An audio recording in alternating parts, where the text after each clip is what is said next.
Sai Shri Hindi centre सबको मेरा स्वागत प्रणाम। आज का हमारा विषय टू प्रिपोजिशंस में और पर।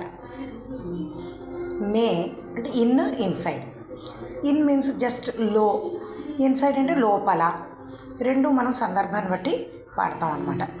घर में कौन है, who is in the house. Mug में क्या है, what is in the mug. घड़े में पानी है, the water is inside the pot, లోపల, జస్ట్ లో కాదు. ఇన్సైడ్ని ఈ విధంగా మనం యూస్ చేస్తాం. పర్ నెక్స్ట్ ప్రిపోజిషన్ ఈజ్ పర్. పర్ అంటే ఆన్, ఊపర్ అంటే అబోవ్, బాగా పైన ఉన్నదాన్ని ఊపర్గా యూస్ చేస్తాం. జస్ట్ పైన ఉన్నదాన్ని మీద, పైన, దాన్ని పర్ అంటాం. మేజ్ పర్ కితాబ్ హై, the book is on the table.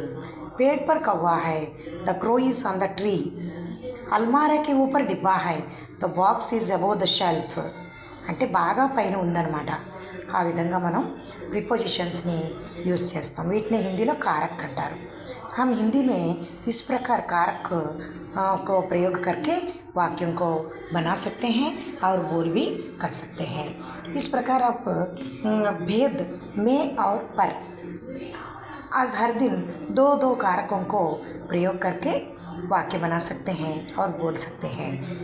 कारक के बिना हमारा भाषा नहीं है. అంటే కారకాలు లేకుండా, ప్రిపోజిషన్ లేకుండా ఏ వాక్యము కూడా అర్థవంతంగా ఉండదన్నమాట, మీనింగ్లెస్గా ఉంటుంది. కాబట్టి ఆ ప్రిపోజిషన్స్ అనేవి చాలా ఇంపార్టెంట్. మనం మే అనేది నేర్చుకున్నామంటే దాన్ని ఉపయోగించాలి.